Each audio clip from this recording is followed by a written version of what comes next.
Hey guys, welcome to another video. Today we have a 2025 Toyota Corolla GR. This is the hot hatch version of the Toyota Corolla. We're going to be looking at the exterior, the engine specs, and the interior, and pretty much everything around the car. And we're going to talk about this new hot hatch in the town.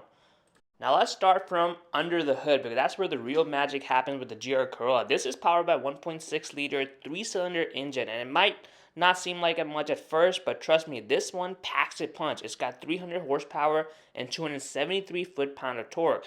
This little engine delivers a big thrill. It's also paired with a 6-speed manual transmission for your driving enthusiasts, but you can get an 8-speed automatic transmission if you wanted to daily drive it and don't want to be stuck with a manual transmission. This one also has a all-wheel drive system. Yes, the Corolla has all-wheel drive system, making it basically running to 0 to 60 in about 5 seconds due to the all-wheel drive system. And because it's a turbocharged engine, the tuning is going to be available, and you can easily crank up a lot more horsepower from this little tiny engine, making it even more quicker than what it is from factory form. Now, typically when you think about the hot hatches, Toyota is not one of the first things that pops up, but because this one's got 6-speed manual, all-wheel drive, and a turbocharged engine making 300 horsepower, this one is a serious contender. Now let's talk about the exterior of this GR Corolla because the GR Corolla definitely has a bold presence. Starting at the front, you've got the LED lights, you've got the aggressive grille with the white stands, and you got a sharp LED. Look at all these vents to basically cool the brakes and everything. This one looks extremely menacing. Everything is done intentionally. It's functional, like these hood vents. The grills are also help for the cooling. Nothing is fake on this. Toyota means business on these. You got really nice accents on the hood as well with the black. I really like the red and black combination. So this one's got pretty much everything functional. And moving into the side, you can see how aggressive those flares are. You've got GR badging on the side to let people know this is not your ordinary Corolla. You've got those vents to cool down your front brakes. You got 18-inch wheels, Michelin Pilot Sport tires, and really massive side brakes for a Corolla. This is not your ordinary Corolla. You've got GR badging all over this car, letting people know this is not your just regular regular Corolla. This is a GR Corolla. I really like the rear haunches. The front has a wide body too, but the rear profile or like the side profile from the rear fender just looks very aggressive, and I'll show it to you from the back as well. But look at that, like these haunches are just crazy. You do not see that typically in a Corolla or any hot hatch for that matter. The Type R doesn't have it, Elantra N, or even the Golf R. This is really good. Now we're gonna move on to the back of it. They kind of copy some elements from the Type R, and that is gonna be the triple exhaust you see going on there. This one's a little bit interesting because you got basically 3 exhausts spaced out versus the Type R is all closed in. But yeah, look at this rear profile. Like these haunches on the side, oh my god. They look really good. The exhaust looks really good. It actually sounds pretty good. I've seen it. I've heard it in person as well. They've got a very good tone to it. As long as you kind of keep it mild, this would sound really good. Because in the end, it's a 3-cylinder, so if you make it super loud, it's going to start sounding very raspy. But yeah, the rear profile on the GR Corolla has to be one of my favorite designs from the back. Very aggressive. The rear haunches just still capture me. I just can't get over how wide it is compared to the regular Corolla. So let's move on to the interior of the GR Corolla. You have still some of the special stuff going on with the interior. You've got the nicely leather wrapped steering wheel. You've got GR badging over there to let you know this is some business. You got paddle shifter because this one is the 8-speed automatic transmission. But like I said, you could get this with the manual transmission. So if you want to have 6-speed manual transmission, you can get that.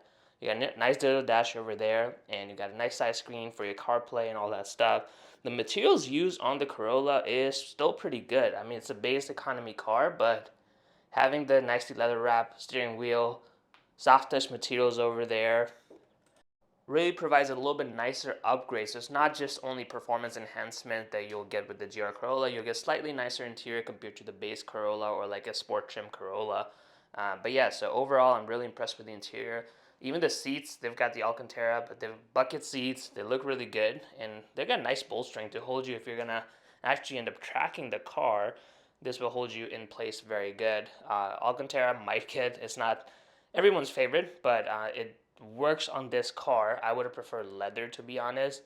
But yeah, I think Toyota did a great job with the interior. It's, not only race inspired with the GR badges everywhere, But you've got nicer materials throughout the cabin, like this red leather stitching.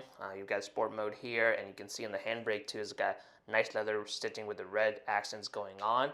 I wonder if it changes if you get a different color, or the GR is just gonna have red. Kind of the exterior on this car is red, but none of this looks really good. Let's take a look at the back seats, and I'm not expecting it to be very comfortable. As you can see, if I was sitting behind myself, my legs would kind of hit the back of the front seat. But I think it's not a bad place to be. It's still practical. I mean, in the end, it's a Corolla, so it is on a smaller platform compared to a Camry. But I think it gets the job done. It is practical, and not to mention because this is a hatch, it's gonna offer a lot of practicality from storage standpoint. But yeah, look at the interior. I mean, just sitting it from the back, you get the whole view of the interior. And the way they've done the screens and everything just looks very classy. Maybe if you got small kids, they'll fit more comfortably over there, but normal sized adults might be a challenge for longer road trips, but it gets the job done. But let's move on to the rear. And as I mentioned, this is a hatchback, so you've got plenty of storage here. And because of having a hatchback, it offers a lot more practicality than if it was a sedan. So I like the design element of just going with the hatchback instead of just having a regular Corolla sedan and turning into GR Corolla. So plenty of space here, good size. I feel like you could daily drive this car easily. It's not too uncomfortable, and you can still carry passengers. And if you're doing grocery runs, you've got plenty of hatch space to put your groceries in and be on your way. But yeah, so this is your first look at the 2025 Corolla GR. I'm finally glad that Toyota is getting into the space where they're competing in this segment, because this one has previously been dominated by Civic Si, Civic Type R, and even the Golf GTI and Golf R. So Toyota is finally getting into this space and trying to compete.